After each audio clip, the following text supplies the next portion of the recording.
नमस्कार, स्वागत है आपका और आपके साथ मैं हूं आर.एस. अवस्थी। स्क्रीन पर आप दो तस्वीरें देख रहे हैं और एक तरफ की तस्वीर में एक ट्रेन खड़ी है और ट्रेन के गेट पर कुछ लोग खड़े हुए आपको दिखाई दे रहे हैं। वहीं दूसरी तस्वीर में कुछ लोग मटकते हुए, लगड़ाते हुए चल रहे हैं। ये तस्वीर आप देख रहे हैं।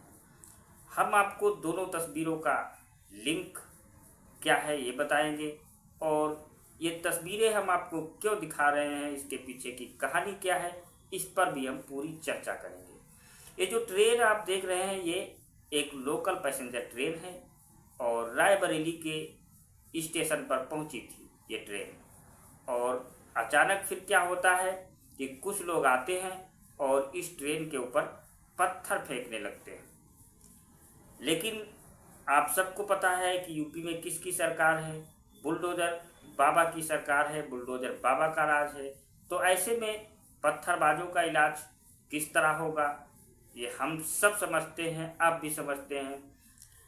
तो जो इलाज होता है बुलडोजर बाबा के राज में इस तरह के असामाजिक तत्वों का, पत्थरबाजों का, वो ऐसा होता है कि जीवन भर दर्द देता है, जीवन भर दर्द होता है।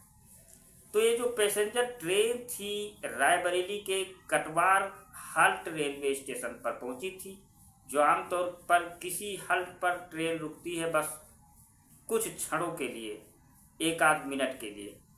तो जब उस हाल्ट पर ये ट्रेन रुकी तो कुछ लोग अचानक, किसी से झगड़ा नहीं था, किसी से कोई बात नहीं थी, कुछ लोग अचानक वहां पर पहुंच जाते हैं और पत्थर समेट कर, वो पहले से तैयार बैठे थे और इस ट्रेन पर वो लगातार पत्थर फेंकने लगते हैं। और इस पत्थरबाजी में कुछ लोगों को चोट आती है, कई यात्री घायल हो जाते हैं और एक यात्री जो इसके दरवाजे पर खड़ा है उसको चोट लगती है।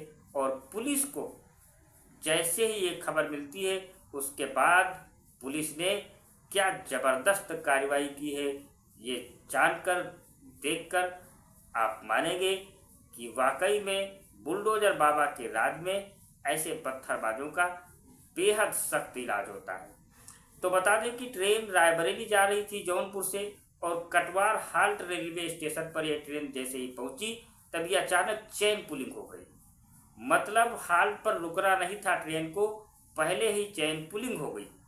ट्रेन जैसे ही रुकी तो आमतौर पर यही होता है कि ट्रेन रुकते ही कुछ लोग जो बैठे होते हैं अंदर बोगी में वो दरवाजे पर आकर के खड़े हो जाते हैं। कुछ लोगों को इस बात की उत्सुकता होती है, वो बाहर झांक कर देखना चाहते हैं कि कौन सा स्टेशन आ गया है और ट्रेन किस स्टेशन पर रुकी है। अचानक कुछ लोग आकर खड़े हो जाते हैं। फिर क्या होता है कि देखते हैं कि चीख पुकार मच गई।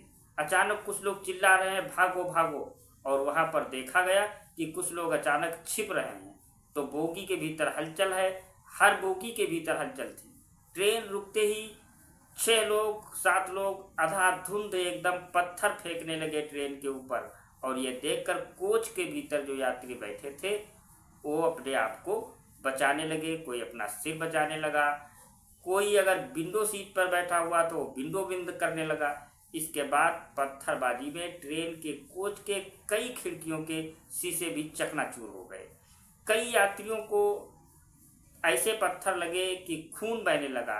कई यात्रियों को काफ़ी ज़्यादा चोट आई, काफ़ी बड़ा बवाल हुआ वहाँ पर। उसके बाद जो गार्ड था और जो लोको पायलट था ट्रेन का, उसने ट्रेन रोकी और वो खुद उतरे। और उतरने के बाद उन्होंने एक काम किया, और वो काम क्या किया कि उन्होंने दौड़ाया उन पत्थरबाजों को और उसके बाद आरपीएफ को खबर दे दी।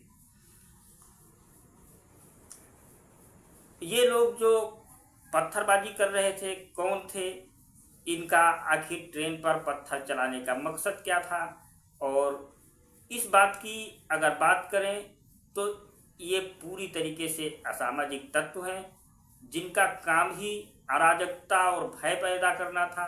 वो इसी इरादे से आए थे और अभी तक इनके नाम के बारे में तो कोई जानकारी नहीं मिली है, लेकिन इनके साथ बुलडोजर बाबा के राज में जो हुआ है वो आपके सामने है। ये वीडियो वायरल हुआ था। इसके आधार पर इनकी पहचान की गई पत्थरबाजी का, और उस पूरे इलाके में जब छानबीन की गई, जान पहचान के जो लोग वहाँ थे उन्हें तस्वीरें दिखाई गई, तब जाकर इन पत्थरबाजों की पहचान हुई। और कहा जा रहा है कि 6 लोग तो पहचाने जा चुके हैं, और ये जो आपके सामने लगड़ाते हुए चल रहे हैं, जिनको आप तस्वीरों में देख रहे हैं, ये वही 6 लोग हैं। और इनकी चाल बता रही है कि इनका बेहतर तरीके से, अच्छे ढंग से इलाज हुआ है।